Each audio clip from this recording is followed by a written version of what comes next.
नमस्कार दोस्तों, SN electrical academy के यूट्यूब चैनल पे आप सभी का स्वागत है। दोस्तों, इलेक्ट्रीशियन ट्रेड थियरी में हम न्यूमेरिकल पोर्शन को इस वीडियो में कवर करेंगे। वीडियो को कंप्लीट वॉच कीजिएगा, न्यूमेरिकल पोर्शन में आपको बहुत कुछ सीखने को मिलेगा। साथ ही साथ वीडियो अच्छी लगे तो वीडियो को लाइक कीजिएगा और अपने दोस्तों में भी वीडियो को आप सब जरूर शेयर कीजिएगा। दोस्तों, ये जो स्पेशल न्यूमेरिकल क्वेश्चन है ये बिहार पीसीएल के लिए है, तो वीडियो को कंप्लीट वॉच कीजिएगा। तो चलिए प्यारे साथियों, आज के सेशन का आगाज करते हैं और स्क्रीन पे फर्स्ट नंबर क्वेश्चन। पहला जो क्वेश्चन है कि 50 किलोमीटर लंबी भूमिगत तार की सर्ज इम्पीडेंस 50 ओम है। यदि इस लंबाई को 25 किलोमीटर के लिए किया जाता है तो फिर उसमें सर्ज इम्पीडेंस क्या होगा। अब सर्ज इम्पीडेंस जेडएस से रिप्रेजेंट करते हैं और surge impedance ZS equal to √L/C होता है।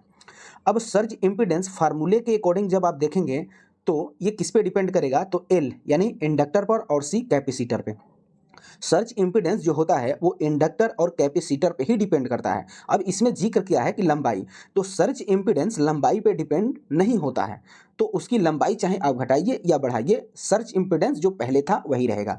यानी आप ये जो है सर्ज इम्पीडेंस 50 किलोमीटर लंबी लाइन पर 50 ओम था, तो फिर 25 किलोमीटर पे भी 50 ओम ही होगा। ऑप्शन नंबर ए बिल्कुल करेक्ट आंसर हो जाएगा। और इस फार्मूले को आप सब एक 800 केवीए 400 हर्ट्ज ट्रांसफार्मर 50 हर्ट्ज पर संचालित होता है तो इसकी केवीए रेटिंग क्या होगी।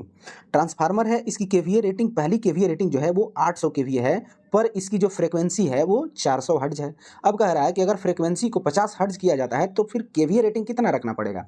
तो केवीए रेटिंग जो होता है वो फ्रीक्वेंसी के समानुपाती होता है। तो यहाँ से फार्मूला क्या बनेगा कि KVA1 अपान KVA2 अपान यहाँ पे F2 हो जाएगा। अब इसी फार्मूले में हम मान को पुट कर देंगे। अब देखिए यहाँ पे KVA जो है वो 800 दिया है, अपान KVA2 निकालना है, और पहले की जो फ्रीक्वेंसी है वह 400 हर्ट्ज है और दूसरे की फ्रीक्वेंसी जो है वो 50 है। अब यहाँ से 400 दूनी का 800 हो जाएगा और यहाँ से क्रॉस मल्टीप्लिकेशन करेंगे तो KVA2 इक्वल टू 50 दूनी का 100, यानी दूसरे जो ट्रांसफार्मर होगा जिसकी फ्रीक्वेंसी हम 50 हर्ट्ज रखेंगे उसकी केवीए रेटिंग हमें 100 केवीए रखना होगा। ऑप्शन नंबर सी बिल्कुल करेक्ट आंसर हो जाएगा। अगला क्वेश्चन, अगला जो क्वेश्चन है कि 10 एम्पियर से अधिकतम मान वाली सममित ज्या वक्रीय धारा का औसत मान क्या होगा। औसत मान और आरएमएस मान ये पूछे जाते हैं।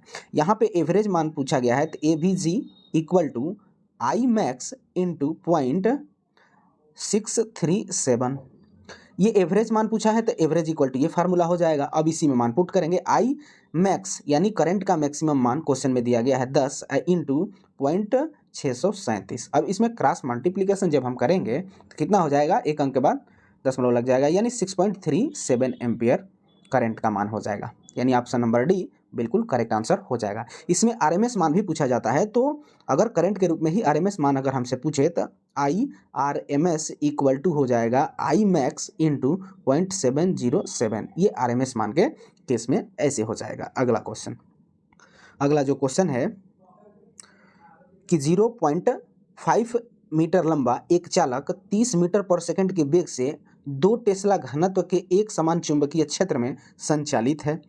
गति की दिशा क्षेत्र के लंबवत है, तो उसमें प्रेरित वोल्टेज का मान क्या होगा। प्रेरित voltage E equal to BL/V sine theta हो जाएगा। अब यहाँ पे B जो है वो फ्लक्स घनत्व है, L जो है उस कंडक्टर की लंबाई है और V जो है उस कंडक्टर का वेग है और साइन थीटा एंगल है। अब B का मान यहाँ पे दिया गया है 2 टेस्ला इंटू L का मान है 0.5 मीटर इंटू वेग जो है 30 मीटर पर सेकेंड और इंटू साइन 90 डिग्री, लंबवत यहाँ पे क्वेश्चन दिया गया है कि गति जो वो कंडक्टर करता है वो क्षेत्र के लंबवत करता है, यानी 90 डिग्री पे करता है, तो यहाँ पे कर देंगे साइन 90 डिग्री। अब देखिए क्या हो जाएगा, यहाँ से 0.5 में 2 से गुणा करेंगे तो ये 10 और एक अंक के बाद पॉइंट लग जाएगा, यानी 1 हो जाएगा, इंटू 30 इंटू साइन 90 डिग्री का मान 1 होता है। अब कंप्लीट इसमें हम इंटू करेंगे 1 इंटू 1 इंटू 30, तो कितना हो जाएगा, 30 वोल्ट हो जाएगा, यानी प्रेरित वोल्टेज जो आएगा वह 30 वोल्ट आ जाएगा। Option number B correct answer हो जाएगा। अगला क्वेश्चन, अगला जो क्वेश्चन है कि एक 12 ध्रुव 3 लैप्स वाइंडिंग DC आर्मेचर में प्रत्येक चालक 50 एम्पियर की धारा प्रवाहित कर सकता है तो आर्मेचर की निर्धारित धारा का मान क्या होगा। इसमें दिया गया है पहला नंबर कि बाइंडिंग जो है वो लैप बाइंडिंग है। लैप बाइंडिंग में ये कितने लेयर में है तो 3 लेयर में है। क्लियर। इसमें पोल की संख्या कितने हैं तो 12 हैं और प्रत्येक चालक में जो करंट फ्लो हो रही है वो 50 एम्पियर की हो रही है। तो डीसी मशीनों में हम बाइंडिंग जो करते हैं वो एक तो होती है लैप बाइंडिंग और एक जो होती है वो वेव बाइंडिंग होती है। लैप बाइंडिंग में समांतर पथों की संख्या ज्ञात करने के लिए जो होता है पोल इंटू प्लेक्स होता है, लेकिन वेव में समांतर पथों की संख्या निकालने के लिए क्या होता है तो 2 इंटू प्लेक्स होता है। अब यहाँ पे लैप का प्रश्न है तो लैप का ये फार्मूला लगाएंगे। अब यहाँ पे लैप इक्वल टू पोल, तो पोल कितने हैं 12 है तो 12 इंटू प्लेक्स। प्लेक्स में देखिए ट्रिप्लेक्स है तो 3 कर देंगे। क्लियर। और प्रत्येक कंडक्टर में करंट का मान कितना है तो 50 एम्पियर है तो यहाँ पे 50 कर देंगे। तो करंट हम इसलिए रख रहे हैं क्योंकि कह रहा है कि टोटल करंट का मान क्या होगा, तो टोटल रास्तों की संख्या नहीं पूछा है, टोटल करंट का मान पूछा है। इसलिए हम एक कंडक्टर में जो करंट का मान हो रहा है इससे इतने में इंटू कर देंगे तो टोटल करंट का मान हमें पता चल जाएगा। अब देखिए 12 5 60 और ये एक 0 इंटू 3 छतरी 1800 एम्पियर करंट का मान हो जाएगा। ऑप्शन नंबर ए बिल्कुल करेक्ट आंसर हो जाएगा। उम्मीद होगी आप सबको अच्छे से ये क्वेश्चन समझ में आया होगा। साथ ही साथ ये भी याद रखिएगा कि लैप बाइंडिंग का यूज वहाँ पे किया जाता है जिस मशीनों में करंट का मान ज़्यादा हो और वोल्टेज का मान कम हो, वहाँ पे लैप का यूज करते हैं। वेव का कहाँ पे यूज किया जाता है तो वेव बाइंडिंग का वहाँ पे यूज किया जाता है जहाँ पे वोल्टेज का मान अधिक हो और करंट का मान कम हो, वहाँ पे यूज किया जाता है। अगला क्वेश्चन, अगला जो क्वेश्चन है कि a 3 phase induction motor has 2 pole and is connected to 400 volt 50 hertz frequency supply the actual rotor speed when the slip is 3%। कह रहा है कि 3 फेज इंडक्शन मोटर है, उसमें पोल की संख्या 2 है और ये 400 वोल्टेज पे कनेक्टेड है। फ्रीक्वेंसी का मान जो है वो 50 हर्ट्ज है। अगर उसमें स्लिप का मान जो है वो 3% है तो एक्चुअल में उस रोटर की स्पीड क्या होगी। पहले तो हम उस रोटर की सिंक्रोनस स्पीड निकाल लें तो एन एस इक्वल टू होता है 120 एफ बाई पी। अब 120 इंटू एफ का मान कितना है तो 50 है अपन पोल की संख्या 2, 2 छके 12, 6 5 30, 3000 आ जाएगा। ये जो हुआ ये सिंक्रोनस स्पीड जो मिली वो 3000 मिली।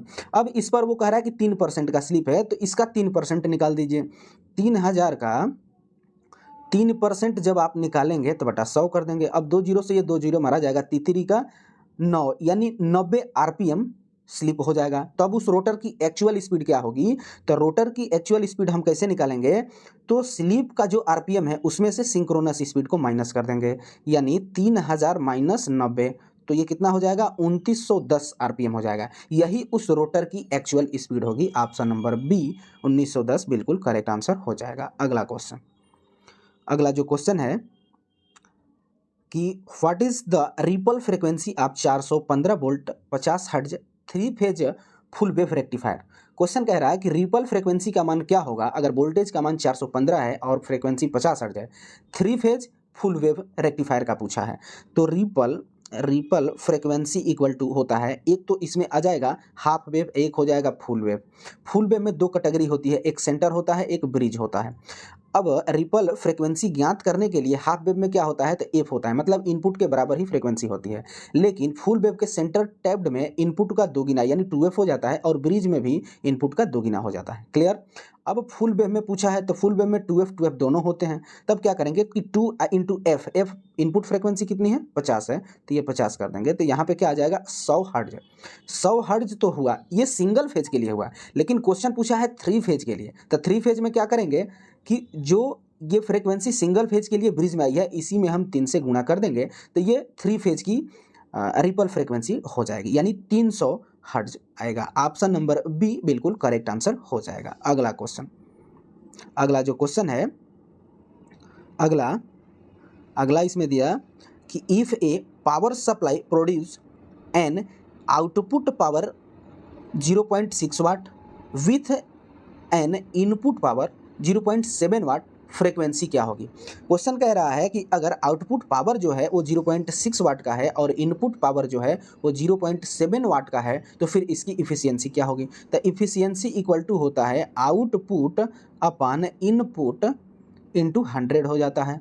अब इसी में हम इसी फार्मूले में हम रख देंगे मान को। आउटपुट जो है वह 0.6 वाट का है अपन इनपुट जो है वो 0.7 वाट का है इंटू 100 हो जाएगा। ये जीरो से ये जीरो मारा जाएगा, अब इंटू करेंगे तो 600 अपन नीचे 7 हो जाएगा। जब 600 में 7 से आप भाग देंगे तो ये 85.71 आ जाएगा परसेंट। अब देखिए ऑप्शन नंबर सी में दिया गया है, ऑप्शन नंबर सी बिल्कुल करेक्ट आंसर हो जाएगा। जब भी इफिशियंसी निकालना हो तो आप इसी फार्मूले का यूज करेंगे, efficiency equal to output upon input into 100 हो जाएगा। अगला क्वेश्चन, अगला जो क्वेश्चन है कि the turn ratio of an isolation transformer, कह रहा है कि ट्रांसफार्मर में आइसोलेशन ट्रांसफार्मर का टर्न रेशियो कितना होता है, एक संबंध है एक का होता है। आइसोलेशन ट्रांसफार्मर, पहले तो ट्रांसफार्मर का यूज किस लिए किया जाता है, तो ट्रांसफार्मर का जनरली यूज जो किया जाता है स्टेप अप और स्टेप डाउन के लिए किया जाता है, लेकिन इसी में एक आइसोलेशन ट्रांसफार्मर भी आता है। इसकी विशेषता ये होती है कि आइसोलेशन ट्रांसफार्मर का यूज हम जब भी कोई काम करना हो, वर्क करना हो, तो विद्युत झटके से बचाने के लिए उपकरण को अलग करते हैं मेन लाइन से, तो वहां पे आइसोलेशन ट्रांसफार्मर का यूज किया जाता है। ट्रांसफार्मर में आइसोलेशन ट्रांसफार्मर का यूज ही होता है कि जिस उपकरण पर हमें काम करना है उस उपकरण को मेन लाइन से यानी विद्युत झटके से बचाने के लिए ही आइसोलेशन ट्रांसफार्मर का यूज किया जाता है। तो यहाँ पे इसकी रेशियो एक संबंध एक की हो जाएगी, ऑप्शन नंबर सी बिल्कुल करेक्ट आंसर हो जाएगा। तो प्यारे साथियों, इसमें इतने ही क्वेश्चन थे। वीडियो को कंप्लीट वॉच कीजिएगा और न्यूमेरिकल पोर्शन को आप सब ध्यान से देखिएगा। साथ ही साथ वीडियो अच्छी लगे तो वीडियो को लाइक कीजिएगा और अपने दोस्तों में भी आप सब वीडियो को जरूर शेयर कीजिएगा। तो चलिए इस वीडियो में बस इतना ही, तब तक के लिए bye bye, take care, thanks for watching this video.